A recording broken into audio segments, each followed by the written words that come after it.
Moving on, the Pan-African Climate Justice Alliance, PACJA, and African Coalition for Sustainable Energy Access, in collaboration with Environmental Rights Action Friends of the Earth Nigeria, have launched a project to ensure people-centered energy transition in the country.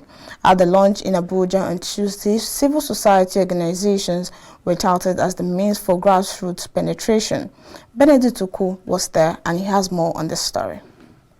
In order to ensure grassroots penetration and availability of energy to all, the Pan-African Climate Justice Alliance and Africa Coalition for Sustainable Energy Access, in collaboration with Environmental Rights Action, Friends of the Earth Nigeria, have launched a project to get the civil societies involved in the transition to renewable energy.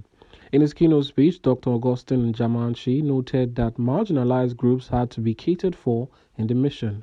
How can we, bring to the limelight the presence of renewable energy resources in this country that will be meeting the needs of the communities, in the isolated communities, and every other person, while keeping our environment clean? That is our objective. The only way to do this, therefore, is by mobilizing communities, especially women and traditional rulers and youths from the isolated communities, to form this kind of movement that will be asking for such energy systems for our country, which is Nigeria.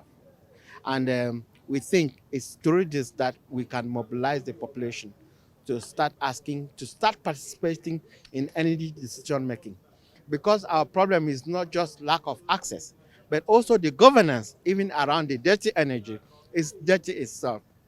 So if we don't get governance right, we can end up with energy from renewable sources whose participation or whose access and distribution is still plagued with dirty systems. Also speaking, the Director General, National Power Training Institute of Nigeria, Ahmed Nagode, said the government's involvement would also be evident. KAFTAN is an agency of government mandated to build human capacity in the power sector.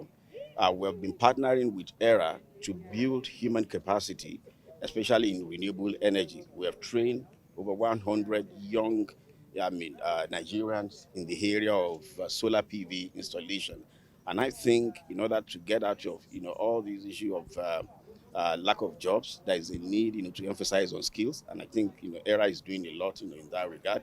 We are ready to support ERA to ensure that we provide the necessary capacity, that is human capacity, for young Nigerians to be able to apply career in the area of renewable energy. The National Coordinator, AXIA, Godwin Ojo, shed more light on the next phase of the project as gender and energy expert Chineye Anekwe ruled out the manner in which groups such as women would be carried along. And one way we are advocating through this platform is to put energy development parameters in the hands of citizens through decentralized energy system, an energy democracy system that allows you and I, communities, to be part and parcel of energy development initiatives. It's in terms of off-grid systems, standalone energy systems, so that the so-called energy giant or monopolists no longer control our lives. We also need to build local capacity. So when we're talking about sustainable energy, we also need to talk about how do we begin to, get it from amongst us. That is another way that we're going to make it sustainable. In a mission to transition to clean energy, all demographics must be represented to ensure equity and fairness in development.